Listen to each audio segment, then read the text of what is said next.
மதுரை மாநகராட்சி வரி முறைகேடு வழக்கில் மேலும் 2 கைது செய்யப்பட்டுள்ளனர். இது தொடர்பான கூடுதல் தகவல்களை தருகிறார் எமது செய்தியாளர் ராஜ்குமார். விவரங்கள் என்ன?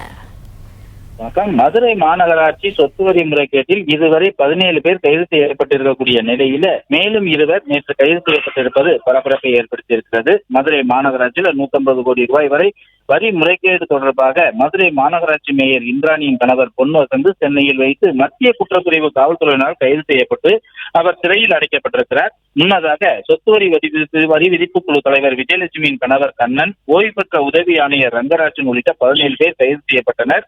அதோடு 19 மாநகராட்சி ஊழியர்களும் பணியிடை நீக்கம் செய்யப்பட்டனர். மேலும் 5 மண்டல தலைவர்கள் மற்றும் நிலைக்குழு தலைவர்கள் ராஜினாமாவும் செய்துள்ளனர்.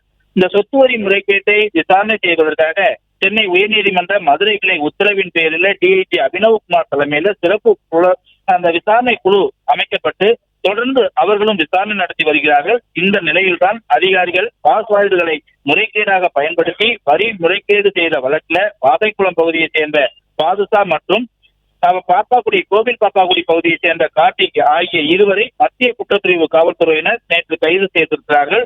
மதுரை மாநகராட்சியில சொத்து வரி முறைகேட்ட இதுவரை 17 பேர் கைது செய்யப்பட்டிருக்கக்கூடிய நிலையில மேலும் 2 கைது செய்யப்பட்டிருப்பது மேலும் அந்த வரி முறைகேட்டில் ஈடுபட்டவர்கள் மத்தியில் அவர் ஒரு பரபரப்பை ஏற்படுத்தி இருக்கிறது. பிளே ஸ்டோர் மற்றும் ஆப் ஸ்டோரில் இருந்து பாலிமர் செயலியை QR கோடு மூலம் பதிவிறக்கம் செய்யுங்கள். செய்திகளை உடனுக்குடன் பெறுங்கள்.